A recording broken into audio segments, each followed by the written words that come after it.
matahari. Pada suatu hari, ada perdebatan yang sangat hebat antara angin dan matahari. Karena mereka berdebat, siapa yang paling kuat di antara mereka. Tapi, bagaimana caranya kita bisa mengetahui siapa yang terkuat antara angin dan matahari? Nah, saat itu, angin dan matahari melihat ada seorang pemuda, seorang laki-laki yang sedang berjalan sendirian. Pemuda tersebut memakai jaket yang sangat tebal. Akhirnya angin pun mendapat ide. Hei matahari, bagaimana kalau kita berlomba? Siapa yang paling cepat melepaskan jaket tebal dari pemuda tersebut? Siapa yang tercepat, dia yang menang. Akhirnya matahari pun setuju.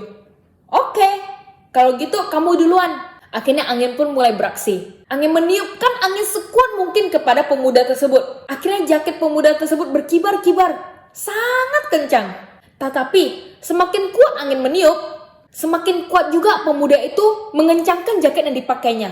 Akhirnya angin pun capek meniup dan pemuda tersebut tidak melepaskan jaket tebalnya. Tibalah saatnya giliran matahari. Akhirnya matahari pun langsung memancarkan sinarnya yang terang dan menyinari laki-laki tersebut. Semakin lama pemuda itu pun merasa panas. Keringat mulai muncul dari dahinya, bahkan sampai seluruh tubuhnya. Perlahan pun pemuda tersebut mulai membuka kancing jaketnya satu persatu. Dan semakin lama matahari menyinari sinarnya kepada pemuda tersebut, laki-laki tersebut semakin tidak nyaman. Dan akhirnya pun mulai melepas jaket tebalnya dan menaruhnya di atas bahu. Akhirnya, siapa yang memenangkan perlombaan ini? Yaitu matahari. Matahari memenangkan perlombaan ini.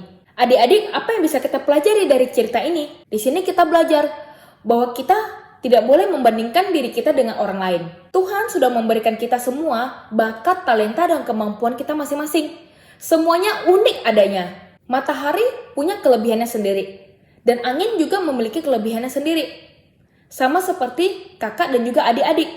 Kakak punya kelebihan sendiri, adik-adik juga punya kelebihan sendiri. Jadi syukurilah semua bakat, semua talenta, semua kemampuan yang Tuhan berikan kepada diri kita masing-masing. Dan jangan membandingkan diri kita dengan orang lain. Tapi pakailah semua kemampuan kita untuk saling melengkapi satu sama lain. Terima kasih adik-adik yang sudah mendengarkan. Sampai jumpa di video selanjutnya. Bye-bye.